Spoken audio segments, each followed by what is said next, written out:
So we just took one huge step towards becoming more self-sufficient, and what we did was finally monetize our YouTube channel.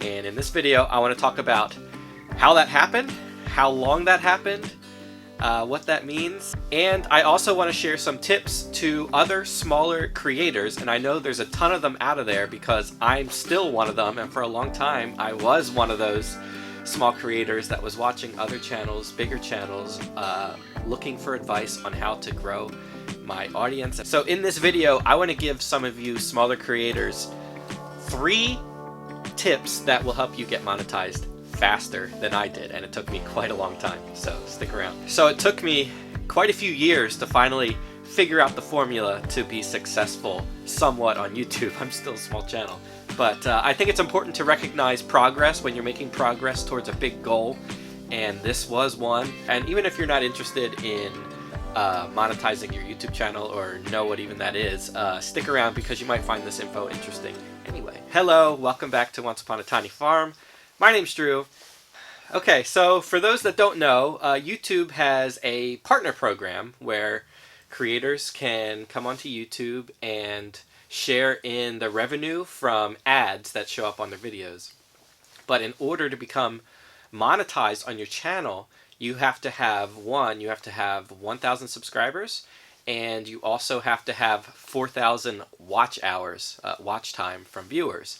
And all of those things, well, specifically the watch hours, has to happen within the last year. So within the last 365 days, you have to have 4,000 watch hours, which might not sound like a lot, but it took me a really long time to get that within a year's time. Like I said, it just happened. So I'm going to share my story of how long it took me to get there. So I created my YouTube channel in 2018, and I actually didn't record my first video until January of 2020.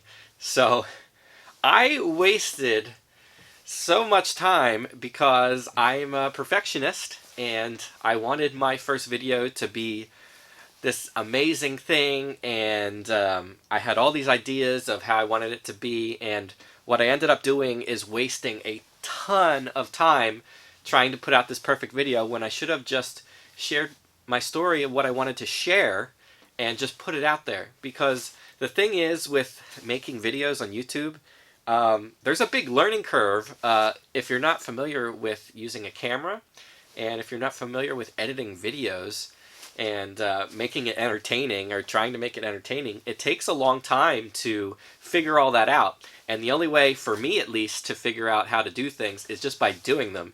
So I wasted a ton of time with my perfectionism when I should have been just making videos. In fact, I just said I created my channel in 2018.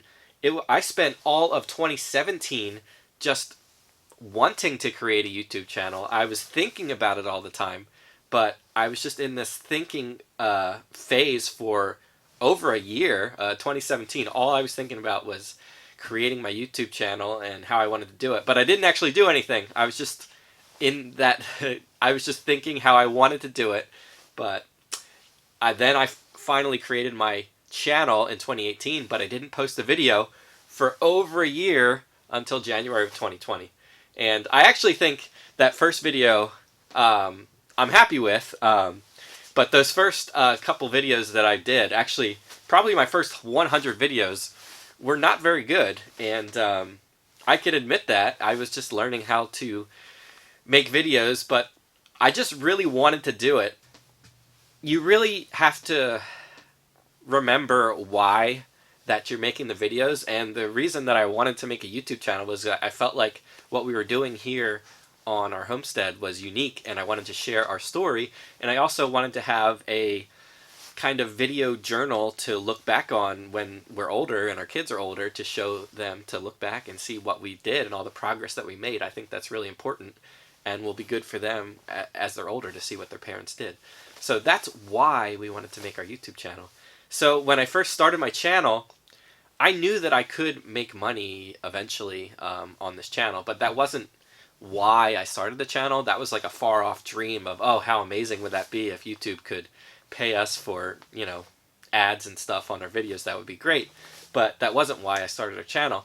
But I knew it could happen in the future, so I just kept building and building and building upon these skills of making these videos and trying to get better every single time I uploaded a video. Another big problem that I had in the beginning of my channel was I spent way too much time worrying about what kind of camera gear I was using.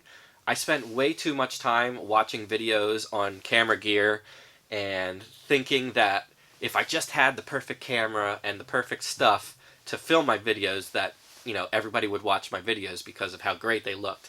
And I did buy a couple different kind of cameras, and I ended up getting very frustrated actually early on because they became a nuisance of having to figure out how to fidget with this new camera and flip screens and do all this stuff when I just needed to record what I wanted to record. And the truth is, all you really need to do a YouTube video and make these nice stories for people to watch is just a camera. You just need a camera, and you don't need all that stuff getting in the way of creating a story and creating your video. So if the camera is the path of least resistance, the camera in your pocket, use your phone. And as you grow, you can start investing in some better cameras, actual cameras. Another problem I had was I didn't really post consistently for a really long time, probably for over 2 years. I was just posting whenever I could make a video. I just posted it. If I felt like I had a cool idea for a video, I would just shoot it and post it. But I didn't have any real consistency with the channel, with uploading videos. And that's really important for growing your channel, is to show consistency. And it wasn't until maybe like 6 months ago, I watched a couple videos by Think Media from and Sean Cannell. He has a really good channel on all about growing your YouTube channel. I watched him a lot, and what I did was I started uploading, or at least trying to upload at least once a week. A lot of times it was 2 times a week, on like Wednesday or Thursday and Saturday or Sunday. I was trying to do 2 videos a week if I could, and I did that for almost 6 months. And I started to see my channel slowly start to grow, and that was really exciting to me. But if I could tell myself in the beginning what to do, if I really wanted to grow my YouTube channel, I would tell you to be very consistent with your posting. Try to do at least 1 a week, 2 if you can. Eventually something clicked, and if you look back at my videos, you'll start to see I didn't even used to do like real thumbnails. A couple months ago, I started doing actual thumbnails to try to create more views and try to catch more people's attention when they're scrolling through their YouTube feed, and that started to make a big difference. So when I started to take this seriously, kind of think of it like a business that I'm trying to grow, that's when I actually started to grow. So those are 3 tips there that I think are very helpful if you're a small creator and you're trying to monetize your channel. What were the 3 tips I just mentioned? 1, don't be a perfectionist, just start posting. 2, don't worry about camera gear, just use whatever you have to create your story and your videos, and get your story out there and start getting better at making videos, because it takes a really long time to do that. And 3 is to upload consistently and try to really grow your audience by consistently putting out content that people want to see. And look at your videos that are performing the best and the ones that people seem to respond to the most. Try to recreate more of those kind of videos, and that's how you're going to grow an audience on YouTube. And I'm still trying to do that. I'm not an expert, but it took me a really long time to get here. If I started my channel created my channel in 2018, now it's 2023. That's 5 years since I created my channel that now I'm monetized on YouTube. So the growth is exponential. I get out of it what I put into it, and I think that's really exciting. And for us, when I look back at my first video that we made, I was talking about what our goals were on this channel and here on this homestead, and it was to become more self-sufficient, grow more of our food, and we're doing those things. I started my little farm 2 years ago, and that's not really profitable at this moment. I'm hoping this year will be a good year for the farm, but it's just I'm trying to create multiple avenues of revenue that we could create right here on our property. So we're not we don't have to go to a 9-to-5 job, and we don't have to leave every day. That I want us to be together as a family as much as possible so we can enjoy this life together. So that's the goal here. That's what we're trying to do, and monetizing this YouTube channel was just a really big way that we could grow towards that goal. So I think it's important of recognizing when you hit some of those landmarks of goals, big goals that you have in your life. Important to stop and recognize and pat yourself on the back, because it's a long journey to get here.